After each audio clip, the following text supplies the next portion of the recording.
KM Wilis. Di sini dari Basarnas. Panggil selamat sore. Informasi dari Basarnas untuk KM Wilis. Saat ini KM Wilis memasuki area pencarian. Satu orang nelayan terjatuh di perairan Tablolong.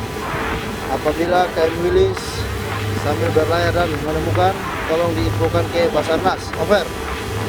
Apabila kami menemukan nelayan yang jatuh ke laut, kami informasikan di kopi informasinya.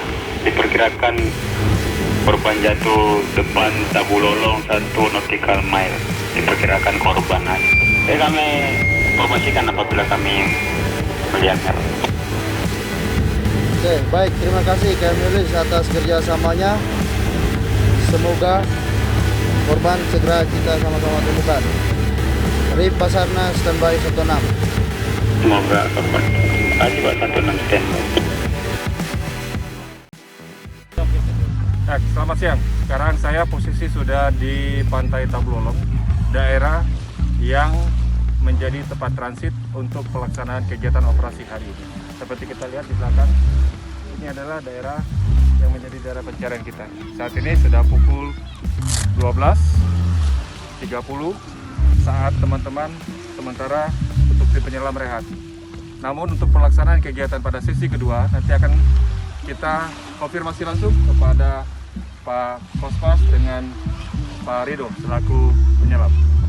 Baik, Pak Kosmas, Pak Rido, untuk rencana pencarian kita tadi sudah dijabarkan oleh Pak Hendrik selaku asisten SMC bidang operasi terkait dua metode pencarian kita di permukaan dan juga di bawah air.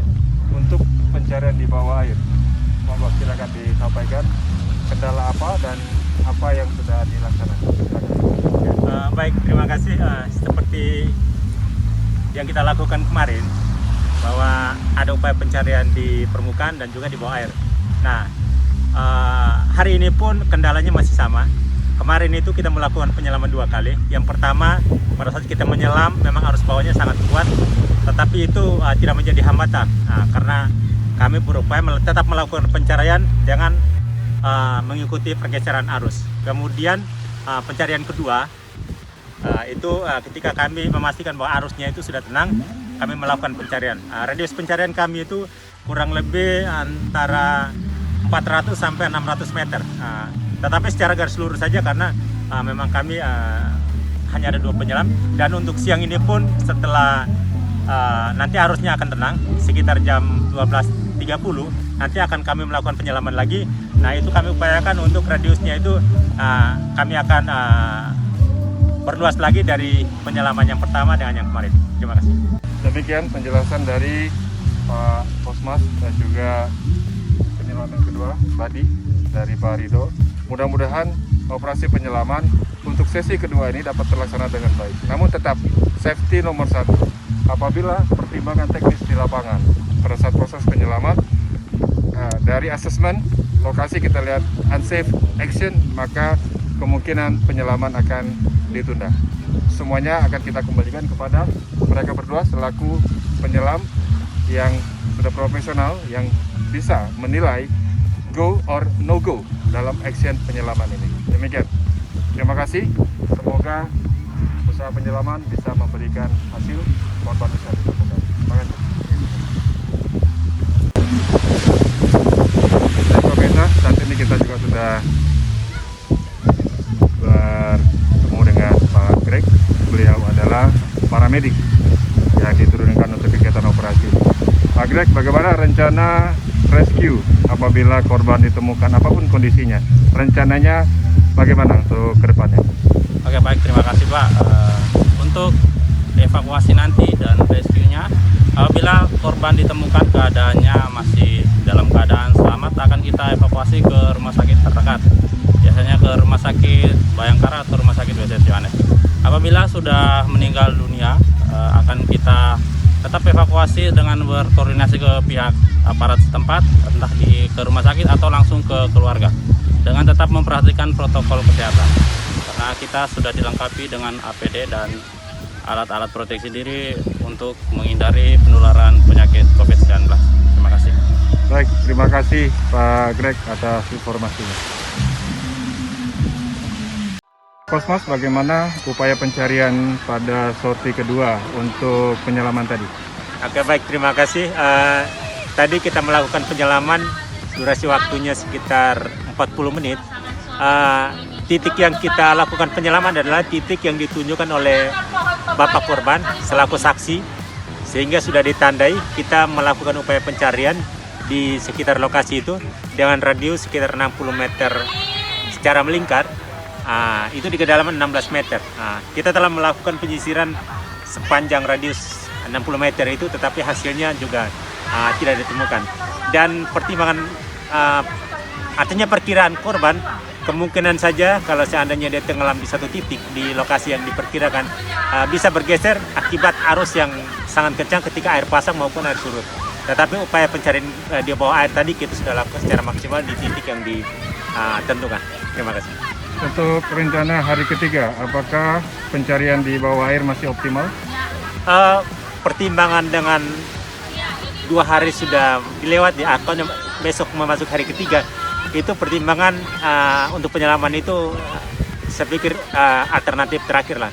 Karena kita harus melakukan penyisiran di atas, karena korbannya itu sudah akan lebih bergeser, karena dengan ya mungkin di bawah air itu dia pembusukan dan segala macam, dia akan lebih banyak bergerak di permukaan air, sehingga optimalnya kita lakukan penyisiran di permukaan air. Bukan itu Pak. Baik, terima kasih Pak Hasan dan Pak Roni. Bagaimana hasil komunikasi dengan pihak keluarga yang tadi ikut di dalam operasi pencarian? Oke, baik, terima kasih. Untuk kegiatan operasi hari ini kita bersama-sama dengan pihak keluarga. Tadi pada pukul 6.40 kita sudah berada di lokasi pencarian bersama-sama dengan keluarga. Sebelum melaksanakan pencarian, kita sama-sama berkoordinasi dengan pihak keluarga.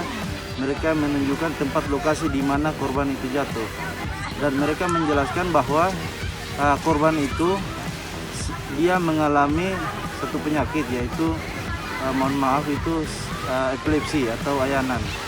Nah, di saat itu sudah kejadian yang menurut keluarga korban itu sudah 2 kali. Yang kedua kalinya ini memang sempat ada pertolongan, namun harinya malam jadi gelap, jadi susah untuk melakukan pertolongan lagi. Nah, menurut bapak korban berbicara seperti itu. Oke, baik. Untuk rencana besok, apakah tetap akan melibatkan pihak keluarga? Untuk rencana besok kita tetap melibatkan pihak keluarga supaya bisa membantu dalam upaya-upaya pencarian. Karena kita melihat untuk keluarga di area sekitar Tablolong, mereka juga memahami sekali untuk keadaan laut-laut sekitar. Jadi saya harap pihak keluarga tetap ikut untuk membantu kita dalam upaya pencarian. Kita merapat lagi. Kita sudah melaksanakan operasi pencarian hari kedua ini dari 2 operasi pencarian permukaan dan di bawah, tapi hasil sampai pukul 16.30 hasil masih nihil. Kita sepakati untuk stop dulu pencarian. Setelah ini kita akan kembali rehat untuk persiapan operasi hari ketiga. Jadi saya minta untuk penyelaman nanti mungkin besok menjadi bahan pertimbangan.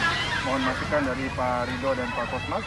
Apakah besok penyelaman masih tetap kita masukkan ke dalam rencana operasi, ataukah hanya pelaksanaan penyisiran di permukaan saja? Jadi nanti kita butuhkan masukannya. Kemudian dari Pak Hasan, besok upayakan masih bisa ada penerbangan dari pihak keluarga, sehingga nanti mereka juga melihat, menyaksikan bahwa operasi yang kita laksanakan itu operasi yang betul-betul kita laksanakan dari pagi. Tidak ada masukan? Saran? Cukup ya? Oke. Baik, selamat sore. Hari ini pelaksanaan operasi SAR hari kedua sudah dilaksanakan dengan 2 wilayah pencarian, permukaan dan juga di bawah air. Semua sudah dilaksanakan sesuai dengan rencana operasi hingga pukul 17.30 hasil masih nihil. Sementara kami putuskan untuk rehat dahulu pada hari kedua ini dan akan dilanjutkan untuk operasi SAR pencarian pada hari ketiga. Demikian untuk operasi SAR hari kedua. Terima kasih. Selamat sore.